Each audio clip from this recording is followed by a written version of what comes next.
واده چې پاکستان آزاد کړای ما ده او په پاکستان چې څوره جنگونه راغلي دي ما جنگ لړاو کړای ده کشمیر ته زه تللی یم افغانستان ته زه تللی یم فلسطین ته زه تللی یم دنیا په هر غوږي چې زه جنګېږم ته ما ته شرپسنده دهشتګرد وایې ته ما پسې توپک راریا ولې زه دهشتګرد یم زه باغي یم زه شرپسند یم توپک ته ما پسې ورې راوړ منظر فقیر چوکۍ ته تا جوړو سیول هسپتال ته دې ما پسې توپک راوړ شپې توپکر پسې راریا شپې منصوبې ډي پي او وارو د لکې مروت خلکو اسلحې راخستې او فاسون یې تیار کړی او خلک یې تیار کړي چې حکومت کچېرې موږ ته خپل حقوق نه کړه موږ مجبور یو چې جنګ وکړو یعنې د دغه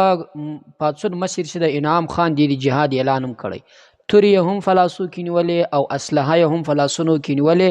چې غواړي چې حکومت کچېرې موږ ته خپل حقوق نه کړه نو موږ مجبور یو د خپل دفاع لپاره مې اسلحه راخستې که ته پر موږ باندې وار کوې موږ مجبور یو چې د تا مقابله وکړو د خپل ځان دفاع وکړو راځئ نن یې د انعام خان له خولې څخه واورو دا ویډیو پر سکرین له تاسو سره شریکه کوم د لکې مروت نوی حالات او تازه معلومات له تاسو سره پر سکرین باندې شریک کوم ما خپل حفاظت خپل دفاع لپاره توپک تر پسې واخیسته اول ګولۍ به ته چلوې د بیا هغه بعد زه تر چلاوم تا ته به څوک وایي تا ته به د دې لکې مروت خاورې غداران وایي چې وبه ډار کې سازشونه منصوبې به ورته جوړې کې تا ته به غوږو چې څه خبرې کېږي ډي سي صاحب ډي پي او صاحب کمیشنر صاحب ډي جي صاحب چیف سیکرټري صاحب وزیر اعلی صاحب اوس پښتون کومر وتلی ده لا پایینه قانون چې حق ټولو سره اسلحې تاسو یې وینئ امن غواړو خړې اوبه غواړو خړې اوبو دریای یو پر باب باندې ما ویډیو تاسو شریک کړئ ډیم په خپل کې چیکې کا اکه چیک دې نه کړو بیا مو دې نه بعد اعلان جنگ خو کړای دا اعلان جنگ خو مو کړای دا بلکې دې نه بعد به بیا یو بل اعلان کوو بیا هغه ډېر خطرناکي هغه ډېر خطرناکي دا واروا دا د ریاست واروي دا د حکومت واروي دا د ډسټریکټ ایڈمنسټریشن ډیویژنل ایڈمنسټریشن ټولې ریاستي ادارې دی واروي چې زه مجبور یم زه تنګ یم ما وطن غیر آبادېږي ما فصلونه تباه کېږي ما بال بچې تباه کېږي ما مستقبل تباه کېږي که په قانونو سره چینېږي 24 غنټې ما مذاکراتو دروازې خلاصې دي کمیشنر صاحب پرون جماعت اسلامي وفد نه مذاکراتو نه پټ سلې پرون پټ سلې کمیشنر صاحب بنو کمیشنره مذاکراتو نه پټېږي د غدارانو په سازش د غدارانو په دباو باندې خو وار وا کوینه تویدله ذمہوار به کمیشنره ته بنو کمیشنره کوینه توی سره ډیپټي کمیشنره ته به ذمہوار کور درته معلوم ده ګیټونه درته معلوم دي کوینه تویدله مروت کنال اکسنه اسماعیل مروت برامخیله ذمہوار به ته چې څوره نقصان کړي ذمہوار به اکسنه مروت کرنا کنالا اسماعیل مروت D C lucky Marwat जिशाना कमिश्नर नाम दे नाराजी चल मुज़ाकरात पटेजे تاسو کتلې چې ټول سره اسلحې سره مذاکرات په دغه کې چې حق د خپل حقوق د مطالعه لپاره وکړي ته بیا دغه کرسۍ باندې ناس تشپاره ای بنو کمیشنر دغه کرسۍ باندې ناس دغه کرسۍ بې عزتي ما کاوه چې ته مال حق نه خبر اته ما په ډیویژن چې کمیشنر ته شراب او کباب پاره تو لوٹ مارا کرپشن پا رہے تو عیاشی پا رہے تے مانو کرے ڈی سی صاحب تے مانو کرے تما حق نہ نہیں خبر خلکو تویا دو حق ستا کنه تما حق نہ خبره ایریگیشن ډپارټمنټ ریکارډ واخلا ډاکومېنټس واخلا چې ماشاءالله ک کرنالم زکه دا نیر مې دا آی نیر ګیټونه مې دي اچلويش کاله د مخ چې را کړې دي 28 سال در باندې باندې بیا دیغه بعد را کړې او اوس در نه باند کړي غنمو شین فصل خربوزو فصل مې تباکی ته نه خبر شو خبره ډي سي شو خبره کمیشنره ټول ادارې خبرې دي خدا دې اسلام آباد غدارانو په دباو په سازش باندې تانه ګیدار جوړ دا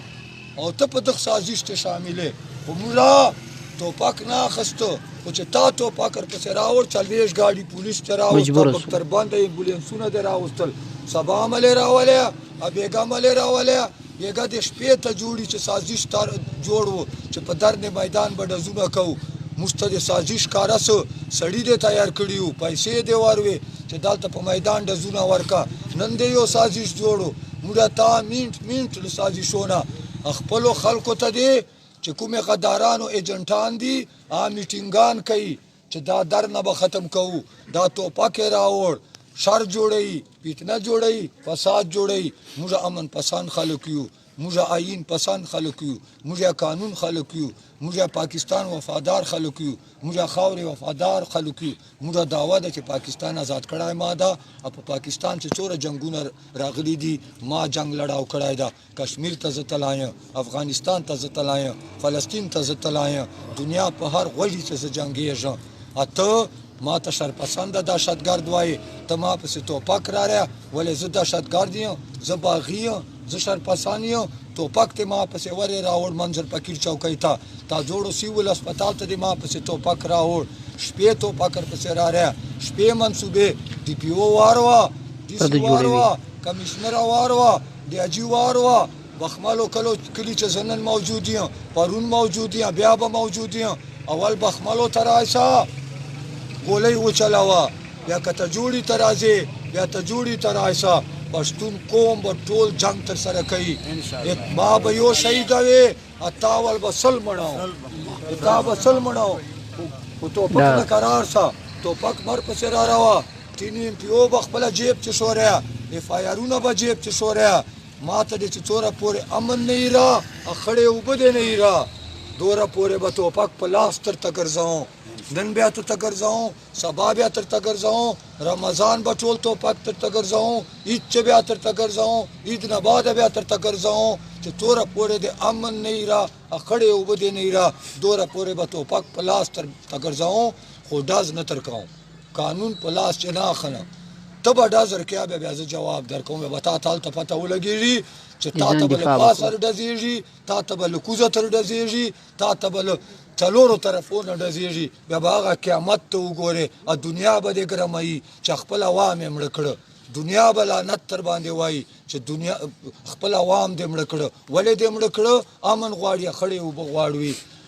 راکه امن خړې اوبه راکه کور مې ګیټونه چیک کا شل لکه کرنالم ځکه مې غیر آبادېږي بچي مې تباه کېږي مستقبل مې تباه کېږي هر څه مې تباه کېږي او ته خامخا ما تباه کوې چې ته ما تباه کوې ما لاس چې توپک ته ترتا دوره مې به توپک اخیستی چې امن دې نه یې را خړې اوبه دې نه یې را نعرې تکبیر نعرې تکبیر نعرې تکبیر اسلام پاکستان پښتون مروت بیٹھانی بھائی بھائی مروت بیٹھانی بھائی بھائی مروت بیٹھانی سارا پښتون سارا پښتون ټول پښتون دې ته جوړي میدان ته راځي ټولو پښتنو لیډران دې راځي ویلکم موسٹ ویلکم ټول پښتانه لیډران دې راځي دوستانو د انعام خواب دا ویډیو له تاسو سره شریک کا په لکه مروت کې دا څو ورځې کېږي چې داسې پاڅونونه شروع دي په خیبر پښتونخوا کې په زیات تعداد باندې پاڅونونه شروع دي بعضې پاڅونونه د پی ټي ایم د مشرانو د بندي کېدو د ګرفتارۍ په هکله باندې په بنو کې هم پرلت روان ده په لکه مروت کې داسې پرلت روان دي ولسي پاڅونونه روان دي او جلوسونه روان دي روډونه بند دي علاقې بندې دي حالات پر خرابېدو دي پر دې بنیاد باندې لکه انعام خان ستاسو ویل پر دې بنیاد باندې ما ویډیو مخکې له تاسو سره شریکه کړه د دې په مطلب باندې تاسو مخکې فوس وسې اصل کیسه څه ده د اوبو پر سر باندې د امن پر سر باندې یقیني سي چا په یو فصل باندې په یو کښ کرلو باندې زیات تعداد باندې خرچه کړي مصرف یې کړی وي او هغه اصلو ته رسیږي او بیا ناګهانه پر دې ځای باندې چې پر اصلو باندې راځي اوبه ور باندې بندیږي دا یقیني ډیر نقصان دی د خلکو دا به هیواد ته هم نقصان کوي د هغه ملک ته نقصان کوي ولې کم فصل چې کرل کیږي په هغه فصل کې د حکومت خپله حصه وي کم فصلونه چې هغه خپل اصل څه دي هغه وکړي مثلا چې هر څه او هغه سی وش کول سی هغه نورو علاقو ته زی خرسیږي پر دغه باندې و دي خلکو ته د دې علاقې خلکو ته او د دې فصل مالکانو ته او زمیندارانو ته و دې ته هم ګټه کوي او حکومت پاکستان ته هم ګټه کوي نو لہذا فکار د دې خلکو مطالبه حل کړل سي او دغه اوبو خوسې کړل سي چې هغه خلک خپل فصلونه ور باندې آباد کړي کچيري بدبختانه دغه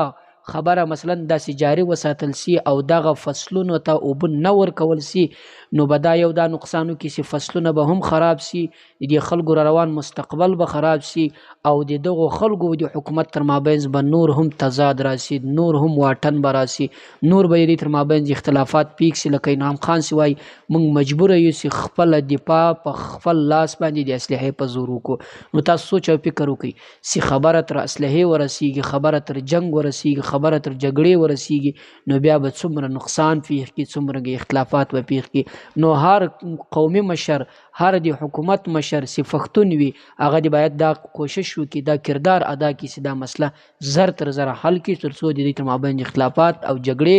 ختم کړل سي، او نه د دې تر مابین چې مثلا داسې پیښ شي چې هغه به دواړو طرفو ته نقصان کوي، هم ولس ته هم حکومت ته.